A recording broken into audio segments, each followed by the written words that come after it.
kita itu sebagai manusia pasti akan mengalami fase di mana masa aktif hidup itu sudah selesai. Artinya kalau misalkan nomor handphone itu kan punya masa aktif.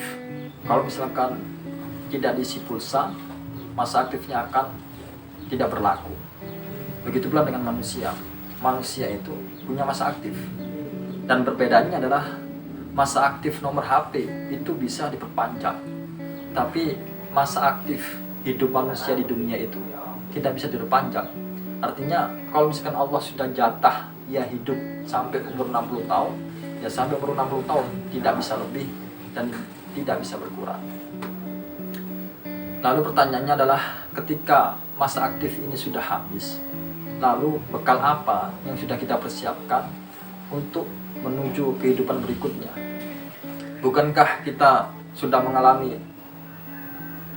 3 fase, yaitu alam ruh, kemudian alam janin, kemudian alam dunia. Dan ada 2 fase lagi yang akan kita lalui, yaitu alam barzah dan alam akhirat. Nah, pertanyaannya adalah ketika kita akan mengalami di 2 fase berikutnya, lalu bekal apa yang sudah kita persiapkan?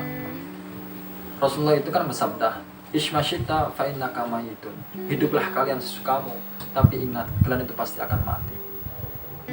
Kullu nafsin dha'iqatul maut. Setiap jiwa itu pasti akan mengalami kematian. Jadi mau tidak mau manusia itu pasti akan mengalami yang namanya kematian. Di sini saya akan mencoba memberikan sebuah informasi dan semoga informasi ini mampu menjadikan untuk hidup kita sebagai bekal yang nantinya kita akan menghadapi yang namanya alam barzah atau alam akhirat. Apa itu?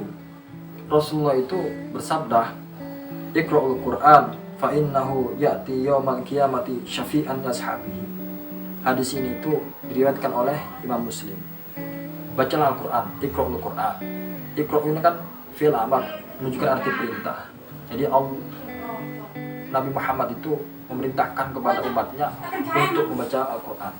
Kenapa demikian? Karena fa'innahu. Jadi fa di sini itu jawab dari fi'il amar. Ketika ada fi'il amar pasti ada jawab biasanya.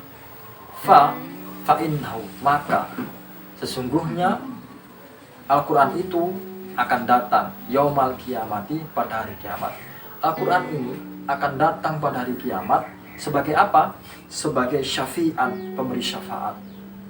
Harta, kemudian anak, keluarga, rumah, mobil, tanah, dan sebagainya, itu tidak akan mampu memberikan syafaat kepada kita. Jadi yang mampu memberikan syafaat adalah Al-Quran. Lalu pertanyaannya adalah kenapa Al-Quran yang sudah jelas nantinya yang akan menolong kita, yang nantinya akan membuat kita sebagai salah satu teman yang mampu menolong kita di yaumal qiyamah, kita tinggalkan. Bahkan berapa lama dalam seharinya kita membaca Al-Quran. Bahkan Al-Quran nanti itu kan mampu menolong kita. Tapi ketika di dunia, Quran ini sering kali kita tinggalkan. Tidak jarang di antara kita punya Quran di rumah, tapi Al-Quran ini penuh dengan debu. Bukan penuh dengan bacaan kita yang kita baca sehari-hari. Ini kan yang sangat ironis. Kalau kita tidak dekat dengan Al-Quran, lalu siapa yang bisa menolong kita di yaumul qiyamah nanti?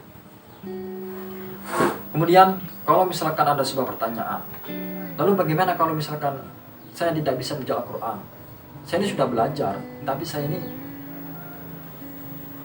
tidak cukup pandai untuk membaca Al-Quran. Ini ada sebuah solusi. Rasulullah mengatakan, "Alladzi yaqra'ul Qur'ana wa huwa mahirun bihi ma'as safaratil kiramil bararah." Jadi orang yang membaca Al-Quran itu dengan pandai, maka ia akan bersama dengan malaikat safaratil kiramatil bararah, yaitu malaikat syafarah yang sangat mulia dan lagi bertakwa kepada Allah Subhanahu wa taala. Ini adalah hadiah bagi orang yang mahir membaca Al-Quran. Lalu bagaimana dengan orang yang tidak mahir membaca Al-Quran? Di sini Rasulullah itu mengatakan, alladzi yaqra'ul Qur'ana wa yuta'tiu fihi wa huwa 'alaihi syakkun lahu ajrun. Jadi orang yang gagap atau terbata-bata atau mengalami kesulitan ketika ia membaca Al-Quran, maka ia akan mendapatkan 2 pahala. 1 pahala ia membaca, dan 2 pahala ia ketika mengalami kelelahan dalam membaca Al-Quran. Jadi kesimpulannya, jangan pernah putus asa, jangan pernah kita minder atau kecil hati ketika kita susah untuk membaca Al-Quran. Karena orang yang susah atau kesulitan membaca Al-Quran, ketika ia kerja keras terus menerus setiap harinya, maka ia akan mendapatkan 2 pahala. 1 pahala ketika ia membaca Al-Quran, dan 2 pahala kesulitan atau pahala ia terbata-bata ketika membaca Al-Quran. Mungkin hanya ini yang bisa saya sampaikan. Semoga bermanfaat, dan jangan pernah tinggalkan Al-Quran, karena Al-Quran nantinya akan menjadi sahabat kita, akan mampu memberikan syafaat buat kita di hari kiamat nanti.